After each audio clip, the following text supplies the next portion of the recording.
Hubbard. I had a problem with the local McDonald's here just a little while back. I turned around and had gone in there with my goddaughter to get some breakfast. And while we were there, there was an elderly African-American gentleman went up to the counter, and he was counting his change, very carefully counting his change. He turned around and he muttered something about wanting a cup of coffee. Well, I turned around and figured if he was counting change for a cup of coffee, maybe a breakfast would do him some good. So I walked up to the counter and I told the cashier, I said, I'd like to buy this gentleman breakfast. And there was a manager there, and she turned around and said, no, I'm not going to let you buy this man breakfast. I turned around and I said, why? And she just said, no, I'm not letting you buy him breakfast. So I asked again why. She said, well, he's banned from the store. And then she turned her back and walked off on me.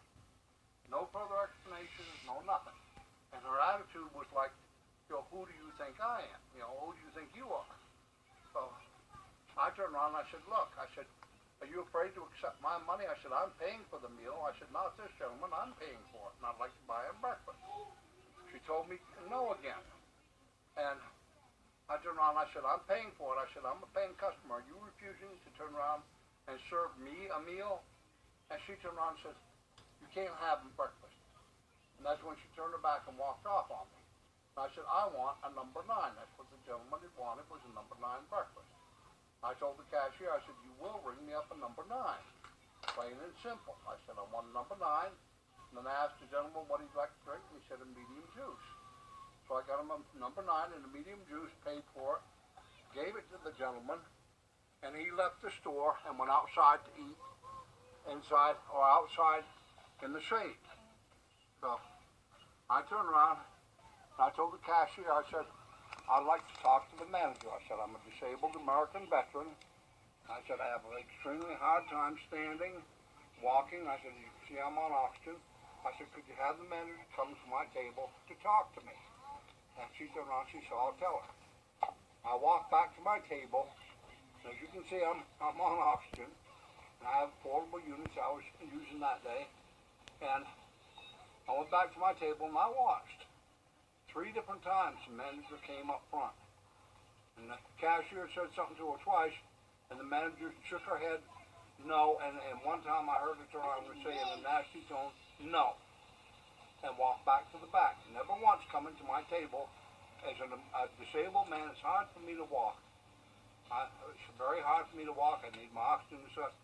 She would not come to my table. I had to get up and go back to the cashier and asked to talk with the manager. And come to find out, when I went up to talk with the manager, she finally came to talk to me. A policeman showed up. Well, she turned around and said, excuse me, in a very rude, abrupt tone, walked off, went to talk with the cop, and pointed me out to the cop. So I turned around and I said, all right. She probably saying something about it. She'd been talking to me. Well, come to find out, she turned around and talked to the cop a while, and then she come back and we talked over a bit about me not wanting, me wanting to buy that gentleman breakfast. She finally turned around and said, well, the man has been banned from the store. He can't buy him breakfast. All right. She never exactly extended on what the story was or anything else. So I turned around, I let it go at that, went back to my table, and a female police officer came in. Well, I motioned for the female police officer to come over, and I talked to her a bit, and I said, look, man, I said, when we pulled into the parking lot, the man was outside. I said, being very quiet. I said, I watched him as we were pulling in. I said, he never once hit anybody up for money, never talked with anybody. He'd smile at people as they'd come in. I said, never once asked for money or anything. I said, we come in, and I said, he turned around and said something to my grandson, and smiled and made a little face, and I said, made my grandson laugh. I said, and he turned around and just, waved to my grandson. My grandson smiled, laughed back, and waved back. I said, we went inside and got our breakfast. And I said, shortly after that is when he turned around and came in for a cup of coffee. And that's when things happened.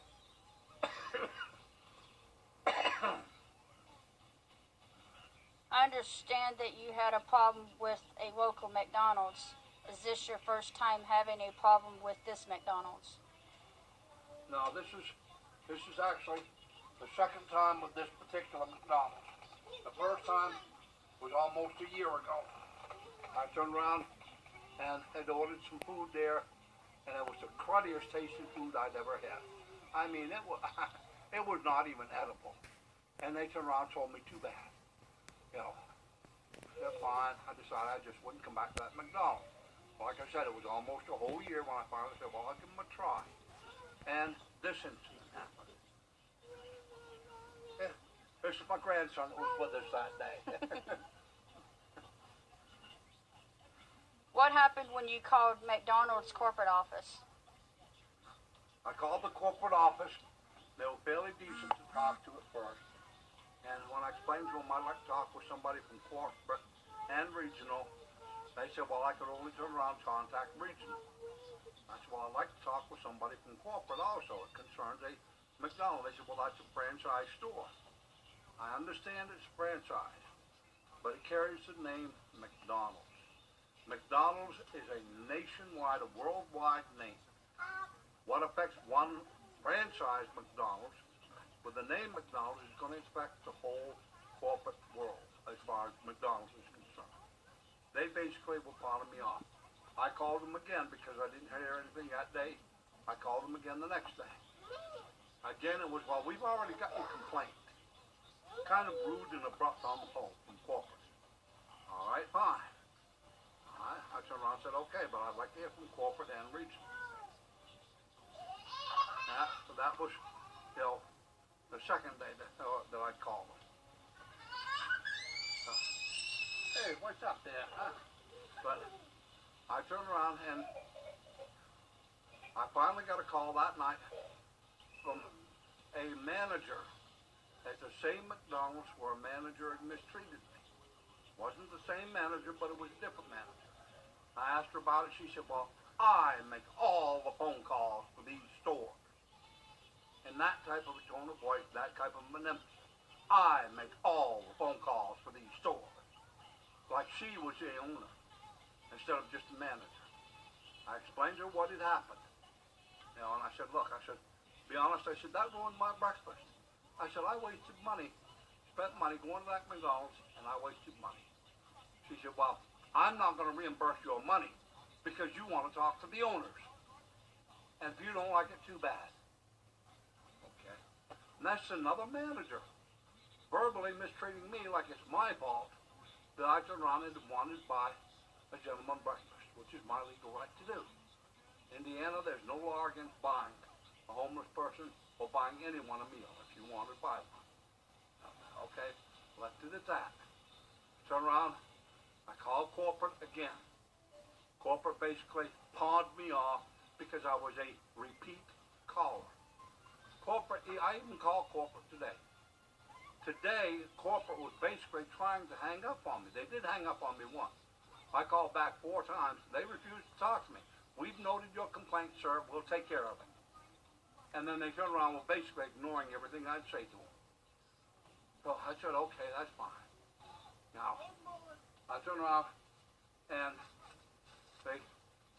the lady, when I called the local McDonald's and asked to speak to that other manager that mistreated me, the second manager that had mistreated me, she turned around and she finally gave me an email address for the co-owner of the store. I emailed the co-owner. It was 2 days later that I finally heard from the co-owner. Mm-hmm. She was fairly nice. She was upset that her manager did that. She said her manager admitted to her that she'd made a mistake in how she treated me. The co-owner was fairly nice. She said, well, we're refunding your money. We send it out on Wednesday. Now, this was on Friday. She said, we send it out Wednesday. You should receive it today or Monday. Well, I turned around and checked my mail that day. No coupons for refund. Saturday, no coupons for refund. Monday, no coupons for refund. So basically, I'm under the impression that the co-owner of that store lied to me too. I think basically they don't care about their customers. All they want is customers' money. That's all they were interested in. If it's it's illegal in Indiana to feed the homeless, would you still feed the homeless? Yes, I would. I don't think there should be any law saying you cannot feed the homeless. The homeless, 90% of the homeless in the United States are U.S. citizens born and raised in this country. These illegal aliens that come in here, the U.S. government gives them money to help buy a business, and then seven years of tax-free business ownership. That's the U.S. government helping up some foreigner come into this country and take over the United States. Yet a U.S. citizen want help? And no, the U.S. government won't help us. I'm elderly. I live on Social Security. That's a fixed income. These illegal aliens coming into the United States today are getting a hell of a lot more than I am. They're getting food stamps, they're getting free medical, free dental, all kinds of freebies. Freebies that should go to our U.S. veterans, our U.S. citizens. So I understand that McDonald's supports our veterans, but from the video it shows that they're mistreating